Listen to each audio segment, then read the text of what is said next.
After years of saving every extra dollar, I finally bought my dream forest lodge deep in the Montana pines. The property had been empty for nearly 2 years, and I couldn't wait to restore it. I spent my first weekend cleaning before heading back to the city for supplies. I had no idea someone else already had plans for my lodge. The realtor told me nobody had touched the property in years. Every room was dusty, but the cabin was structurally perfect. I changed nothing except cleaning the place and locking every door before leaving. 3 days later, I returned with furniture and renovation supplies. As I turned onto gravel driveway, something immediately felt wrong. Strange vehicles were parked outside my lodge. Then I saw a woman in a bright red blazer hammering a brand new lock onto my front door.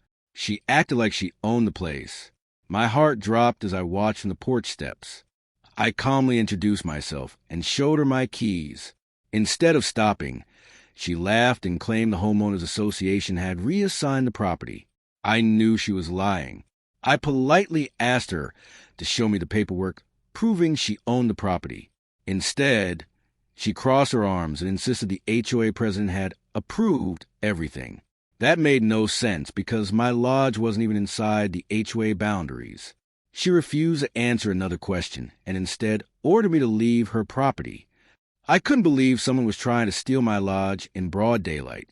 I quietly pulled out my phone and started recording. Karen became louder with every sentence, attracting the attention of nearby workers.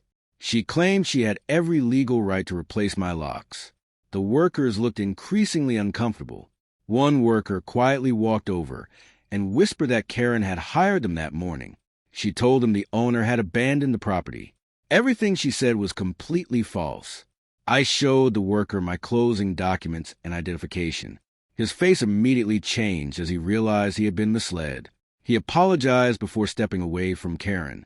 Karen suddenly grabbed her phone and claimed she was calling the HOA president. She smiled confidently, convinced someone powerful would rescue her. I simply waited.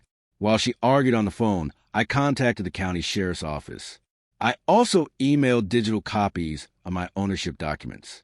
Within minutes, deputies were on their way. Karen laughed when she heard I had called the sheriff. She insisted the deputies would remove me instead. Her confidence only made the situation more unbelievable. 15 minutes later, 2 sheriff's deputies drove slowly up the gravel road. The workers immediately stepped back. Karen's smile began to fade. One deputy asked both of us for identification and proof of ownership. I handed over everything within seconds. Karen searched through her purse but produced nothing. The deputy compared my documents with the county property records on his tablet. Every detail matched perfectly. Karen quietly looked away. The second deputy asked Karen one simple question. "Who gave you permission to replace these locks?" She hesitated before giving a vague answer that made no sense. The workers admitted Karen had hired them that morning using false information. They immediately offered to reinstall the original hardware. Their honesty helped clarify what had happened. The deputy informed Karen that changing someone else's locks without permission could lead to serious legal consequences. Her confident attitude completely disappeared. The reality of the situation finally sank in. As the original lock was reinstalled, I finally walked back into my own lodge. Relief replaced the frustration I had felt all afternoon. But I knew this story wasn't over yet. The lead deputy asked Karen to remain on the porch while he documented the damage to the door. Every scratch, every drilled hole, and every replaced lock was photographed. The evidence clearly showed that someone had tampered with my property without permission. One deputy asked if I wanted to file an official complaint. I answered without hesitation. This wasn't about revenge. It was about protecting my property rights and preventing this from happening again. Karen suddenly changed her tone and claimed the whole situation had been a misunderstanding. Moments earlier, she had insisted she owned the lodge. Now she was desperately trying to explain everything away. The deputy asked one final question. "Do you have any document proving you had permission to replace these locks?" Karen lowered her eyes. She had absolutely nothing. The workers removed every lock Karen had installed and handed them to the deputies as evidence. My original hardware was carefully placed back on the front door. The cabin finally looked like it belonged to me again.